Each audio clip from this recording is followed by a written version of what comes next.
vidéo sur ma chaîne YouTube. Aujourd'hui, j'aimerais aborder un sujet très important et je vous conseille de regarder la vidéo jusqu'à la fin. Le sujet d'aujourd'hui, c'est avoir un manque de confiance en soi. Je pense que tout le monde dans sa famille, il y a une personne qui a un manque de confiance en soi et il a déjà vécu avec une personne qui a un manque de confiance en soi. C'est vraiment très difficile et aujourd'hui, je vais vous parler un peu de comment je suis devenue cette femme qui je suis aujourd'hui et qui je dois tous les jours batailler afin que je puisse vivre bien dans ma peau. Si vous regardez la vidéo par rapport à l'harcèlement, vous pouvez constater que j'étais harcelée physiquement par rapport à j'avais pas de poitrine ni j'étais pas comme les autres filles, voilà. Et aujourd'hui, si vous voyez, vous voyez mes bras parce que j'ai appris à aimer mes bras. Pourquoi? Avant, j'avais du mal à porter un débardeur et c'était franchement l'été dernier, au mois de juillet, qui pour la première fois j'ai osé à mettre un débardeur. Pourquoi? Parce que j'étais mal à l'aise avec moi et je me voyais vraiment que j'ai des bras d'un homme.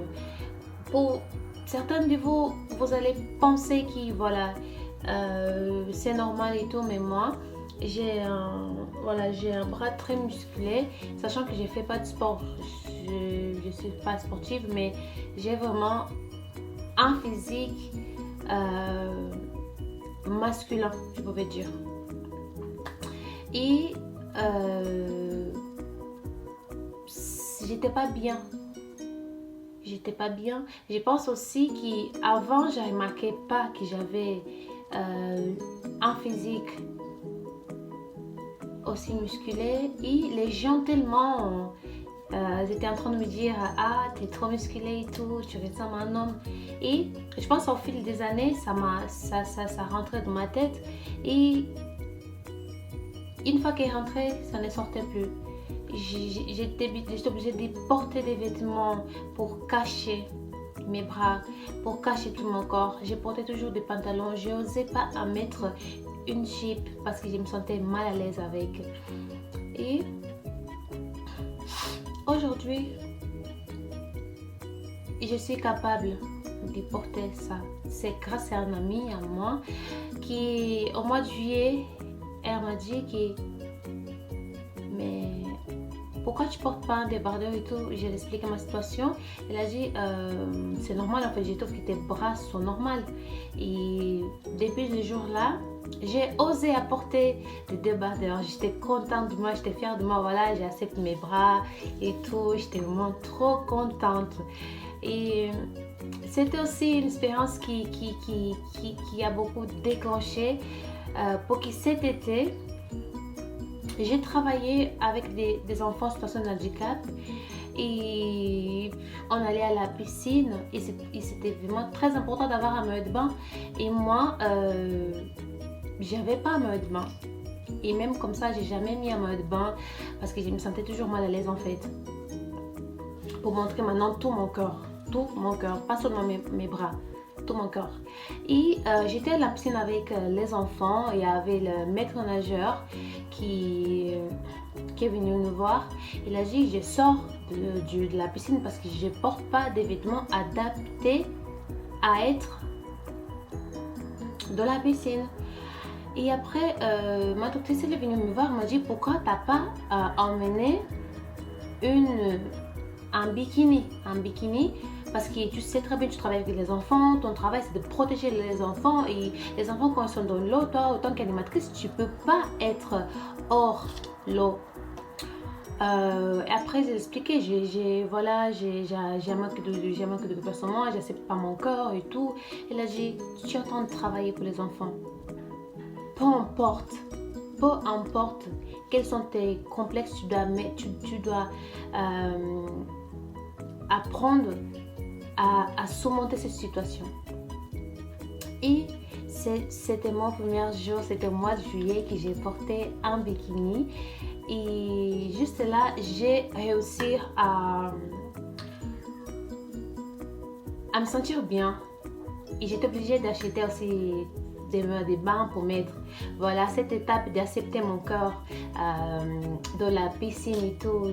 Voilà, maintenant je me sens à l'aise parce que voilà, j'ai travaillé avec les enfants et pour moi c'était plutôt protéger les enfants qui voilà, laisser être complexés. Voilà.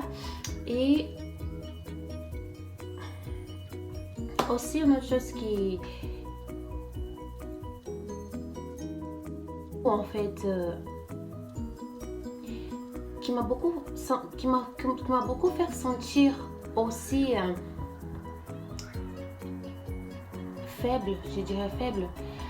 C'était, j'ai parlé un de ces jours, j'ai parlé avec mon papa.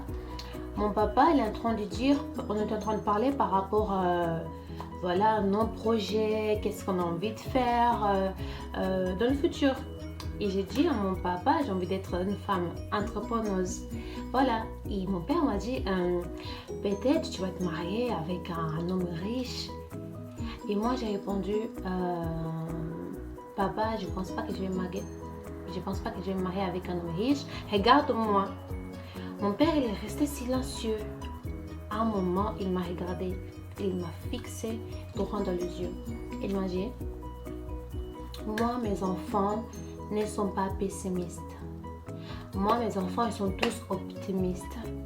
Dans toutes les situations qui vont se retrouver, à chaque moment, ils vont être capables de surmonter. Et j'étais silencieuse, j'ai dit d'accord. Et un autre jour, on était dans la voiture et mon père m'a dit, mon enfant, tu es riche. Et j'ai dit, papa, je suis pas riche, moi, j'ai pas de l'argent. Et mon père, il m'a répondu, je ne parle pas de l'argent quand je parle du mot riche. J'ai dit le mot riche dans l'autre sens, dans le sens que tu as un père qui t'aime beaucoup, tu as de la famille qui te soutient et en tous les moments, ils seront là pour toi, ils vont t'aider dans toutes les situations. Et même comme ça, j'avais pas du tout confiance en moi. Dans ma tête, c'était qui des pensées négatives. Et je me dis, je ne vais pas réussir, je ne vais pas, je suis fatiguée, j'ai fait ça. J'étais du genre de personne, à chaque fois j'ai envie d'avancer, j'arrivais jamais, j'étais bloquée. À chaque fois, j'étais bloquée. Et c'est la même chose à l'école. À l'école, pendant mes contrôles, je pouvais avoir 15, 10, 13 et même 5 en maths. Moi et les maths, c'était vraiment trop... On n'était pas compatibles. Ma meilleure note en maths, c'était 5. Ma meilleure note, c'était 5. Non, c'était ma pire note, c'était 5. Ma meilleure note, c'était 10. Et les jours de conseil de classe, mon père, il est parti, voilà, au conseil de classe et tout. Et mon prof de maths, il a dit que j'ai eu 5 de moyenne en maths. 5 de moyenne en maths. Ok. Et mon père, il est sorti, il m'a dit, d'accord, voilà, t'as 5. Parce que mon père est ce genre de personne, à chaque fois qu'il dit un truc, c'est de l'humour en fait, c'est de l'humour qui essaie de transmettre ça. Il a dit, t'as un 5, il m'a dit, il faut travailler, on sait que t'as des difficultés, mais il faut travailler. Et moi, tellement je manque de confiance en moi. Si j'avais la possibilité de me dire, ouais, je vais réussir, je vais arriver, je suis capable d'avoir une bonne note en maths, je pense que je devais avoir une très bonne maths, mais on dirait que c'était pas la matière en fait qui déclenchait un sentiment. En fait, il faut aimer quelque chose. Voilà. Moi et les maths, j'étais pas en fait avec les maths. Et pour le bac, oh mon God, pour le bac, c'était vraiment sensationnel. Pour mon bac, j'ai révisé une semaine avant le bac. J'étais stressée, j'étais pas bien. J'ai révisé avec des copines et tout. On a essayé de réviser. On a fait... Mais moi, j'étais toujours là. Oh, je vais pas réussir. Je vais pas réussir. Je vais pas réussir. Et le jour du bac c'était quoi? C'était l'examen d'histoire, géographie. Et pour l'histoire, c'était l'histoire d'Algérie. Oh, je connaissais l'histoire d'Algérie. Franchement, j'ai connu. J'ai révisé l'histoire de l'Algérie. Et c'était ça qui est sorti dans l'épreuve. Et devinez quoi? J'ai raté. Tellement j'étais stressée, j'ai raté la seule question qui avait 6 points. 6 points, j'ai raté. J'étais pas bien, je me suis dit, j'étais déjà... j'ai pleuré et tout, j'étais avec ma copine, j'ai dit, c'est bon, je vais pas réussir, je vais rater mon bac et tout. J'étais vraiment triste, j'ai commencé à pleurer, ça m'a stressée. Ma copine m'a dit, calme-toi, on n'a pas encore les résultats. Les jours des résultats, j'ai mon cœur qui battait tellement fort, tellement fort, tellement fort. Et soudainement, je suis allée au lycée et j'ai eu mon bac avec une mention. Et j'étais choquée. Comme ça, mon cœur il était tellement, j'arrivais pas à croire que tellement j'avais des pensées négatives que je vais pas réussir. Et quand j'ai vu les résultats que j'ai reçu mon bac, j'arrivais pas à croire que c'est moi qui a réussi ce bac. J'arrivais pas à croire. Et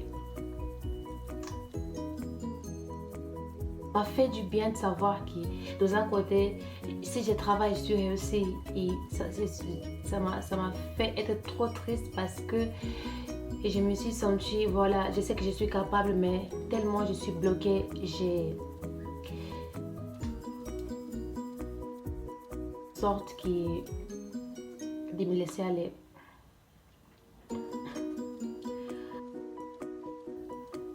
Il n'y a pas que ça.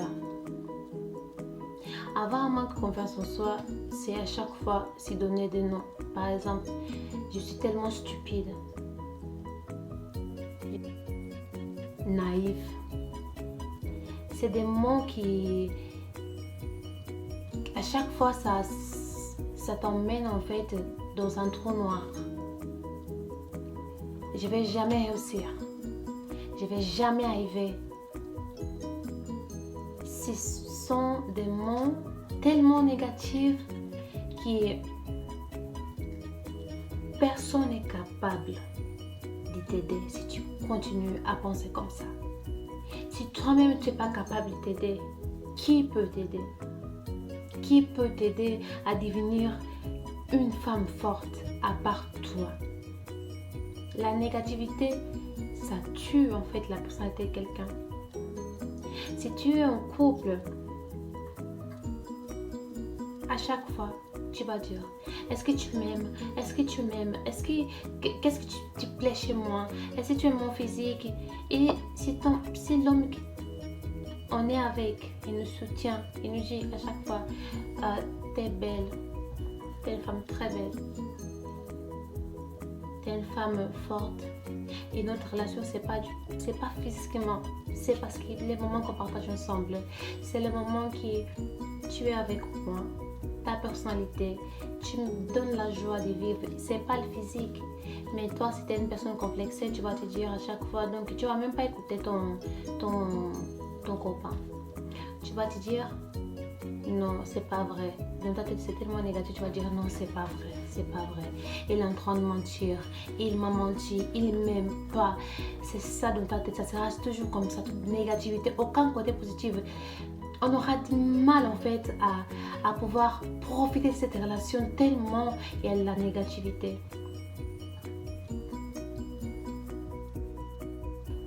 Par exemple, ton mari, ton copain ou ton fiancé est au courant de ta situation, ton manque de confiance. S'il t'aime pour de vrai, il va faire en sorte que tu puisses te sentir bien dans ta peau.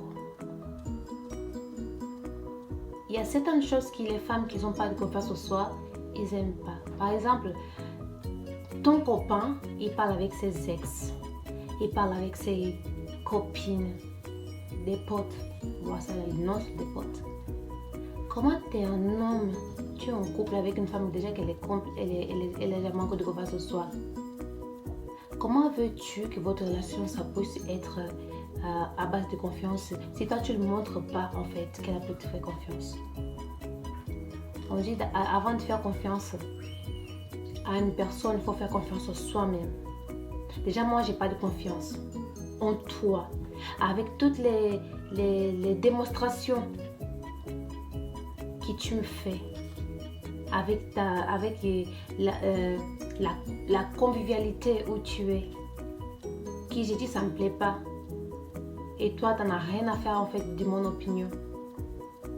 Comment veux-tu aider ta compagne comme ça? Après, tu vas te dire, je t'aime, je t'aime. Les mots je t'aime, en fait, c'est un mot. Ça reste un mot, je t'aime. Les mots je t'aime, c'est dans des actes, en fait. Il faut les actes, il ne faut pas les mots. Les mots, ça, tu peux parler. Tout le monde parle. On peut tous parler, je t'aime. Mais maintenant, agir. Agir. Tu aimes cette personne, tu montres que tu aimes. Un acte précis.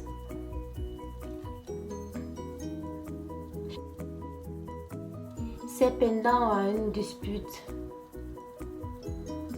que tu vas commencer à lui dire que tu as tout le temps le manque de confiance en toi et tout, c'est pour ça, pour ça.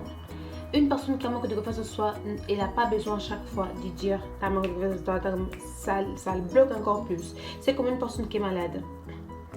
Une personne qui est malade, il est déjà malade, déjà d'abord. Les médecins à chaque fois, ils vont lui dire tu es malade, tu dois faire ça. Les gens qui font partie de ta vie déjà, ils ont plus besoin de te rappeler que tu es malade. Maintenant, il faut donner des pensées positives, te dire tu vas réussir, tu vas t'en sortir, tu es capable. Il ne faut pas faire encore bloquer la personne. Je suis malade, tu viens me dire encore que je suis malade. Ça veut dire je vais être toute malade toute ma vie. Il faut que tu vois, je suis malade, oui. J'accepte, je suis malade. Mais par contre, je sais que je vais réussir. Je suis positive. C'est des personnes comme ça qu'on veut autour de nous. Des personnes qui ne nous rabaissent pas. Mais par contre, qui nous remontent le moral. On va être aimé. On ne veut pas dépendre de l'amour de qui que ce soit, mais on veut être aimé, on veut être respecté. On veut que cet sentiment de victime, je pense que voilà, c'est un sentiment de victime à chaque fois. Parce qu'une personne qui a une personne qui n'a pas de confiance en elle, à chaque fois, elle va te dire, déjà la conversation sera incompréhensible. Vraiment une incompréhension qui, en bout d'un moment, tout ce que tu vas faire, c'est voilà, décrocher. Vraiment décrocher, c'est bon, je ne parle plus parce qu'on a du mal à se comprendre, on a du mal à parler, on a du mal à se communiquer. Sachant que la communication, c'est très important dans une relation.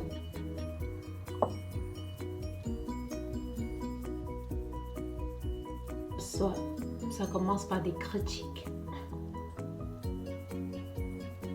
Et à chaque fois que tu écoutes des critiques, tu es comme ça, tu es comme ça, tu es comme ça n'avancera jamais. La personne va être bloquée. Pour aider une personne qui manque de confiance en soi, il faut l'aider. Il faut les rassurer. Il faut lui montrer que tu es capable, tu vas réussir. Pas dire je ne vais pas réussir, tu continues à le dire, tu vas réussir, tu vas réussir.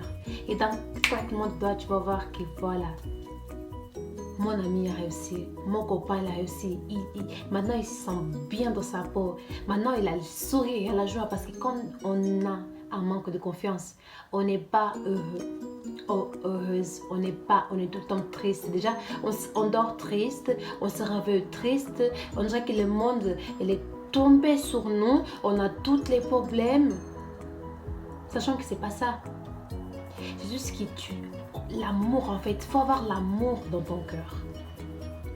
Si tu t'aimes, si tu te valorises, si tu as des priorités dans la vie, vraiment, c'est très important d'avoir des priorités dans la vie. Si tu n'as pas de priorités, tu n'as rien. C'est pour ça que aujourd'hui, je voulais passer ce message à vous. Aidez votre ami qui a un manque de confiance en soi. Arrêtez de le juger. Aidez-le ou elle afin que cette personne puisse avoir l'envie de vivre la joie, le bonheur. Parce qu'être heureux, même dans les difficultés, ça déclenche beaucoup de portes ouvertes. Être heureux, ça déclenche des bonnes personnes dans ta vie. C'est très important d'être entouré de bonnes personnes. Des personnes qui sont là pour te soutenir. Allez, tu vas réussir. Allez, tu es capable. Ça, c'est les personnes que veut dans notre vie. C'est pour ça, à tous ceux qui vont regarder ma vidéo d'aujourd'hui, aidez. Arrêtons de juger. Si quelqu'un, un parent est en train de regarder cette vidéo, aidez vos enfants. Donnez-leur conseils parce que parfois le manque de confiance, ça commence quand on part à l'école. On se fait juger par les copains, les copines. Et en grandissant, ça devient dur de s'en sortir. Mais on est capable. On est capable de se sortir. On est capable de vaincre cette peur d'échouer. Cette peur de jamais réussir. Cette peur que tout le monde est contre nous. Mais c'est pas vrai. C'est juste qu'on doit aimer et éduquer nos enfants correctement. À ne pas juger, à ne pas critiquer. Voilà aujourd'hui les messages que je voulais vous passer. Je vous remercie d'avoir regardé ma vidéo. On se retrouve la prochaine. Je vous souhaite une magnifique journée. Bye!